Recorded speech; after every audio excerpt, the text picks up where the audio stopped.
GST 1 जुलाई से all India में applicable हो जाएगा। अब जीएसटी में टैक्स इनवॉइस कैसे इशू करना है, उसके क्या रूल्स रेगुलेशन है जो गवर्नमेंट ने डिसाइड किए हैं, उसके ऊपर चर्चा करने जा रहे हैं। वैसे मैं बता देता हूँ, टैक्स इनवॉइस इशू करना सबसे इम्पोर्टेंट काम है। अगर इनवॉइस करेक्ट 100% करेक्ट अगर तैयार कर लिए हैं तो फिर रिटर्न फाइल करने में जीएसटी में कहीं भी कोई समस्या नहीं आएगी, बहुत ही स्मूथ काम होगा। लेकिन इन केस अगर इनवॉइस रेज करने में ही किसी प्रकार की मिस्टेक होती है तो उस सिचुएशन में रिटर्न फाइल करने के अंदर टाइम भी ज़्यादा लगेगा, मिस्टेक्स की भी पॉसिबिलिटी है। तो टैक्स इनवॉइस जो भी बनाते हैं वो बहुत ही सोच समझ कर 100% एक्यूरेट बनाना चाहिए ताकि आगे रिटर्न फाइलिंग के टाइम समस्या नहीं आए। Tax invoice under section 31 mention कर रखा है एक्ट के अंदर। तो कोई भी रजिस्टर्ड व्यक्ति, कोई भी रजिस्टर्ड पर्सन है, वो टैक्स इनवॉइस रेज कर सकता है। आज की डेट में भी यही है। जब वेट अप्लीकेबल है उस सिचुएशन में भी रजिस्टर्ड पार्टी है वही टैक्स इनवॉइस इशू कर सकती है। और जीएसटी अप्लीकेबल होने के बाद भी टैक्स इनवॉइस है सिर्फ रजिस्टर्ड व्यक्ति है, रजिस्टर्ड पर्सन है, वही टैक्स इनवॉइस इशू करेगी। अब उस टैक्स इनवॉइस के अंदर क्या क्या मेंशन होना चाहिए, उसके रूल्स रेगुलेशन क्या हैं, उस अपन देखते हैं। टैक्स इनवॉइस में सबसे पहले नाम, एड्रेस और जीएसटीएन नंबर तीनों होने चाहिए उसके अंदर। जो भी माल सप्लाई कर रहे हैं, जो भी सप्लायर है, उसका नाम, एड्रेस और जीएसटीएन नंबर होना चाहिए। आज की डेट में भी ये मेंशन होता है। उसके अलावा सीरियल नंबर होना चाहिए, जो सीरियल नंबर 16 डिजिट से ज़्यादा नहीं होने चाहिए और पूरे फाइनेंशियल ईयर में यूनिक नंबर होने चाहिए, वो सीरियल नंबर यूनिक होना चाहिए। इनवॉइस नंबर उसके अंदर किसी भी करेक्टर को यूज में ले सकते हैं, जैसे डैश करके आगे 2017-18 ईयर मेंशन कर दिया। इसके अलावा date of issue of invoice भी मेंशन करना है कि किस डेट को आपने इनवॉइस रेज किए हैं, वो डेट भी मेंशन करना कंपलसरी है। इन केस अगर कोई रजिस्टर्ड पार्टी है और वो माल परचेज कर रही है, रिसिपिएंट है वो रजिस्टर्ड पार्टी है और माल कहीं से मंगवा रही है, तो जब टैक्स इनवॉइस इशू किया जाएगा तो उसमें रिसिपिएंट का नाम, एड्रेस और उसका जीएसटीएन नंबर या यूआईएन नंबर मेंशन किया जाना कंपलसरी है। इन केस अगर पार्टी अनरजिस्टर्ड है, सामने वाली पार्टी या गुड्स की जो रिसिपिएंट है वो अनरजिस्टर्ड पार्टी है, तो उस सिचुएशन के अंदर उसका नाम, एड्रेस, रिसिपिएंट का, इन केस अगर मान लो डिलीवरी अलग जगह पर है, बिलिंग है वो डिफरेंट एड्रेस के ऊपर है और गुड्स की डिलीवरी है वो डिफरेंट जगह पर है, तो उस सिचुएशन में जहाँ पर माल की डिलीवरी होगी वहाँ का एड्रेस भी मेंशन किया जाना कंपलसरी है।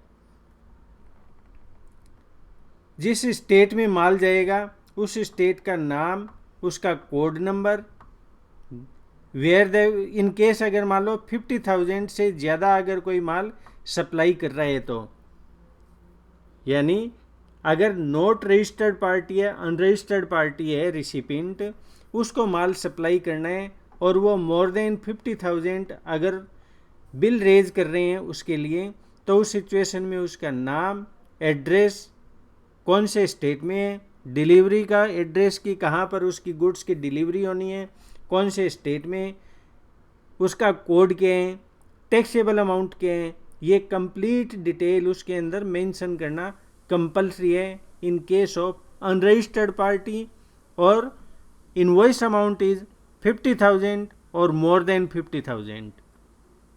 उसके बाद आता है HSN कोड जो भी माल सप्लाई करते हैं उसका HSN कोड मेंशन करना कंपलसरी है।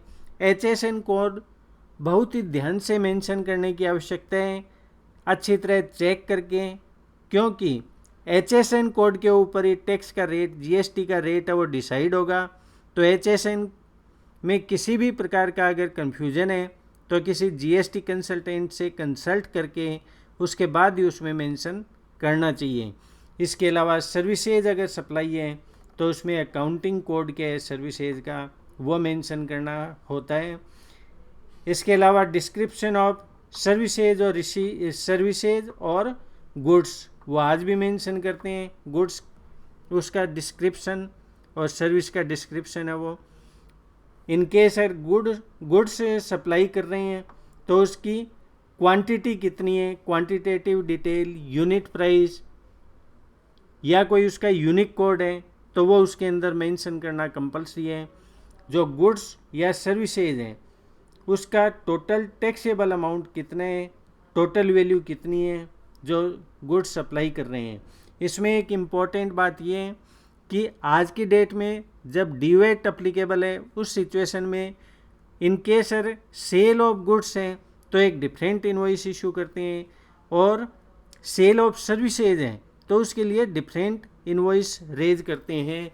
लेकिन GST में सर्विस और गुड्स दोनों का एक कंबाइंड इनवॉइस भी इशू किया जा सकता है। इसके अलावा इनवॉइस के ऊपर टैक्सेबल वैल्यू जो गुड्स सप्लाई कर रहे हैं या सर्विसेज सप्लाई कर रहे हैं उसका टैक्सेबल अमाउंट उसके अंदर मेंशन करना कंपलसरी है। टैक्सेबल अमाउंट के अलावा अगर कोई डिस्काउंट अथवा अबेटमेंट होता है तो वो भी इसके अंदर सेपरेटली मेंशन किया जाना कंपलसरी है। इसके अलावा टैक्स का रेट, किस रेट से GST इस प्रोडक्ट के ऊपर अप्लीकेबल है उसका रेट ऑफ टैक्स, उसके अंदर सेंट्रल का सेपरेट, स्टेट का separate, integrated, union territory tax और सेस, इन सब का रेट ऑफ टैक्स है जो वो सेपरेटली मेंशन किया जाना चाहिए। इसके अलावा टैक्स अमाउंट, जो टैक्स की अमाउंट है उसको भी सेपरेटली मेंशन किया जाना चाहिए। सेंट्रल से टैक्स है वो कितना है, स्टेट टैक्स है वो कितना, इंटीग्रेटेड, यूनियन टेरिटरी टैक्स और सेस, सबको सेपरेटली मेंशन किया जाना चाहिए इनवॉइस के ऊपर।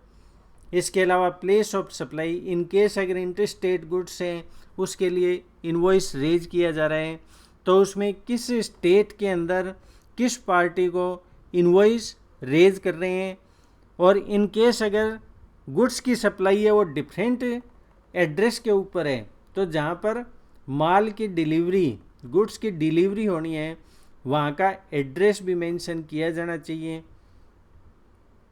इन केस अगर रिवर्स चार्ज बेसिस के ऊपर टैक्स अप्लीकेबल है उस सिचुएशन में क्लियरली इस चीज़ को मेंशन करना आवश्यक है,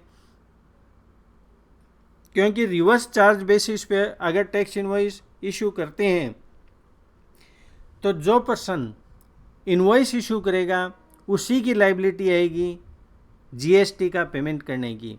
तो ये क्लियरली मेंशन होना चाहिए उसमें कि रिवर्स चार्ज बेसिस पर कैलकुलेशन की जा रही है। इसके अलावा जो इनवॉइस होगा उसके ऊपर सिग्नेचर होना चाहिए अथवा डिजिटल सिग्नेचर होना चाहिए। ये सिग्नेचर या तो सप्लायर है उसका हो सकता है या किसी ऑथराइज सिग्नेटरी का हो सकता है। इसमें इम्पॉर्टेंट बात है कि इन केस अगर किसी इंडस्ट्री के अंदर मैनुअल सिग्नेचर करना कंपलसरी है अथवा डिजिटल सिग्नेचर करना कंपलसरी है तो इस इंडस्ट्री के रूल्स के अकॉर्डिंगली उसको मैनुअल अथवा डिजिटल सिग्नेचर करना चाहिए। ये इंडस्ट्री टू इंडस्ट्री डिपेंड करेगा। एक सबसे इम्पॉर्टेंट बात है कि ये जो डिटेल्स हैं वो तो सारी एक कॉमन डिटेल है। इसके अलावा अगर किसी स्पेसिफिक इंडस्ट्री के ऊपर कोई सेपरेट गवर्नमेंट के रूल्स अप्लीकेबल हैं या नोटिफिकेशन अप्लीकेबल हैं जिसके अकॉर्डिंगली कुछ एडिशनल इन्फॉर्मेशन इनवॉइस के ऊपर शो करनी कंपलसरी है तो इस चीज़ का भी ध्यान रखेंगे, उसको एडिशनल इन्फॉर्मेशन भी उसके अंदर मेंशन की जानी चाहिए। जैसे फॉर एग्जांपल मेडिसिन सप्लाई करते हैं या मेडिकल स्टोर हो गए, उसमें एक्सपायरी डेट मेंशन करना कंपलसरी होता है, तो उसमें एक सेपरेट एक्सपायरी डेट का भी कॉलम होना चाहिए। तो इस टाइप से जो भी इंडस्ट्री टू इंडस्ट्री या ट्रेड टू ट्रेड ये डिपेंड करेगा। In case additional information mention करना कंपलसरी है तो वह एडिशनल इन्फॉर्मेशन उसमें मेंशन की जानी चाहिए। उसके बाद आता है मैनर ऑफ इशूइंग इनवॉइस। कैसे इनवॉइस है वो इशू किया जाएगा। टैक्स इनवॉइस है वो in case supply of goods है तो वो ट्रिप्लिकेट यानी 3 कॉपी के अंदर उसको इशू किया जाएगा। और उसके ऊपर फर्स्ट कॉपी के ऊपर ओरिजिनल फॉर रिसिपिएंट ये मेंशन होगा। फर्स्ट कॉपी होगी वो गुड्स के रिसिपिएंट के लिए होगी। Duplicate for transporter second copy के ऊपर ये मेंशन होगा। थर्ड कॉपी के ऊपर लिखा जाएगा triplicate for buyer supplier. 3 separate 3 copy के अंदर वो तैयार होगा इनवॉइस। फर्स्ट रिसिपिएंट के लिए, सेकेंड ट्रांसपोर्टर के लिए, थर्ड सप्लायर के लिए होगी। इन केस अगर सप्लाई ऑफ सर्विसेज है तो जो इनवॉइस है वो डुप्लीकेट के अंदर मेंशन होगी, डुप्लीकेट के अंदर तैयार की जाएगी। एक फर्स्ट जो कॉपी है वो ओरिजिनल फॉर रिसिपिएंट, फर्स्ट है वो रिसिपिएंट के पास चली जाएगी, और डुप्लीकेट जो कॉपी है वो सप्लायर के पास चली जाएगी। तो ये टैक्स इनवॉइस रेज करने के इम्पोर्टेंट प्रोविज़न है। प्रत्येक प्रोविज़न के ऊपर ध्यान देकर 100% टैक्स इनवॉइस इशू करना है, अदरवाइज रिटर्न फाइल करते टाइम बड़ी परेशानी होगी। टाइम पीरियड काफ़ी कम रहेगा रिटर्न फाइल करने के लिए, तो एक एक पॉइंट का उसमें ध्यान रख के 100% करेक्ट इनवॉइस इशू करनी पड़ेगी। तो अगर हमारा वीडियो ये आपको पसंद आया तो आप इसको लाइक करिए, शेयर करिए। आगे भी और जीएसटी से रिलेटेड हम वीडियो अपलोड करेंगे तो आपको टाइमली उसका इंटीमेशन मिलता रहेगा। Thank you.